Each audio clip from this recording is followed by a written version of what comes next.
Hi hello friends, എല്ലാ കൂട്ടുകാർക്കും പുതിയൊരു റിവ്യൂയിലേക്ക് സ്വാഗതം. അങ്ങനെ നാളെയാണ് മനോഹർ നിഷ വിവാഹം. അങ്ങനെ മനോഹർ പറയുന്നുണ്ട് ഇന്ന് ബിസിനസ് മീറ്റിംഗ് ഞാൻ അച്ഛനെയും കൂട്ടിക്കൊണ്ട് പോവാണെന്ന് പറയുമ്പോൾ സാരി പറയുന്നുണ്ട് അതെന്തിനാ ഞാൻ വരുമല്ലോ എന്ന് പറയുമ്പോൾ അയ്യോ അത് വേറൊന്നല്ല മോളു, ഞങ്ങൾക്ക് ഇപ്പൊ ഭക്ഷണം കഴിച്ചിട്ട് മീറ്റിങ്ങിന് കയറണം. ചിലപ്പോൾ വൈകുന്നേരം ആയാലും മീറ്റിംഗ് എന്നെ തിരിച്ച് ഭക്ഷണം കഴിക്കാൻ പറ്റുള്ളൂ. മോൾക്ക് അത്ര നേരം ഭക്ഷണം കഴിക്കാതിരിക്കാൻ പറ്റല്ലോ. മോളുടെ കാര്യം മാത്രമല്ല കുഞ്ഞിന്റെ കാര്യം നോക്കണ്ടേ, ആരോഗ്യം നോക്കണ്ടേ. അതുകൊണ്ട് മോള് വരണ്ട, ഞാൻ അച്ഛനെ കൊണ്ടുപോയി. അയ്യോ അച്ഛനെ കുറിച്ച് മെന്റലല്ലേ മനുവേട്ടാ, അതൊന്നും സാരമില്ല മോളും എന്ന് പറഞ്ഞിട്ട് നമ്മുടെ രാഹുലിനെ വിളിച്ചുകൊണ്ട് മനോഹർ പോകുവാട്ടോ.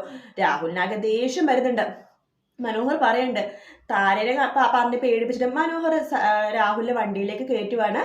അങ്ങനെ കുറച്ച് പെണ്ണുങ്ങളെയൊക്കെ അറേഞ്ച് ചെയ്യുന്നുണ്ട് മനോഹർ കേട്ടോ. കാരണം കുടുംബക്കാരാണ്, ബന്ധുക്കളാണ്, സുഹൃത്തുക്കളാണെന്നൊക്കെ പറഞ്ഞിട്ട് കുറച്ച് പെണ്ണുങ്ങളെ അറേഞ്ച് ചെയ്ത് 2-3 കാറിലൊക്കെ കൊണ്ടുവരാണ്. അപ്പൊ നിശ്ചയൊക്കെ ഭയങ്കര മണവാട്ടി ലുക്കിലൊക്കെ ഒരുങ്ങി സുന്ദരിയായിട്ടൊക്കെ അങ്ങനെ നിൽക്കുവാണ്.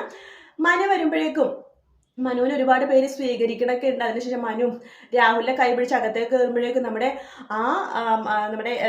നിഷയുടെ അച്ഛൻ പറഞ്ഞ അയ്യോ രാഹുൽ സർ നിങ്ങളാണോ വരന്റെ ആരായിട്ട് വരുമെന്ന് ചോദിക്കുമ്പോൾ ഞാൻ ബിസിനസ് ഒരു ടൈപ്പ് ഉണ്ട്, വർഷങ്ങളായിട്ടുള്ള പരിചയമാണ്, അമേരിക്കയിൽ വെച്ചിട്ടുള്ള പരിചയമാണെന്നൊക്കെ പറയട്ടെ. അപ്പൊ നമ്മുടെ നിഷയുടെ അച്ഛനൊന്നുകൂടി ഭയങ്കര ഇഷ്ടം തോന്നും, കുറച്ചൊരു വിശ്വാസം ആവുകയും ചെയ്യും. അതിനുശേഷം നിഷ അതുപോലെ തന്നെ നമ്മുടെ മനോഹർ വിവാഹമൊക്കെ കഴിയുന്ന സമയത്ത് അവിടെ സരയു നമ്മുടെ കല്യാണിയും അതുപോലെ തന്നെ മേഘിനെയൊക്കെ വിവാഹം കാണാൻ വേണ്ടി വരുന്നുണ്ട്. വിവാഹം നടക്കുമെന്ന് ഏകദേശമൊക്കെ ഉറപ്പായിട്ടുണ്ട് കേട്ടോ. വിവാഹം നടക്കുമെന്ന് തന്നെയാണ് തോന്നുന്നത്. അപ്പൊ അങ്ങനെയാണെങ്കിൽ സരയു ആയിരിക്കും അടുത്ത സത്യം അറിയാൻ പോണത്. സരയു സത്യം അറിയുമ്പോൾ എന്തായാലും സരയുവിന് താങ്ങാവുന്നതിൽ അപ്പുറമായിരിക്കും.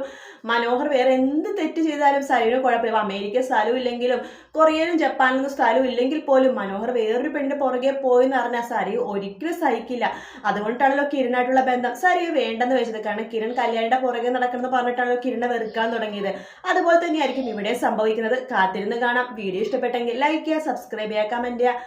മറ്റൊരു വീഡിയോ ആയിട്ട് വീണ്ടും വരാം. Take care, bye bye.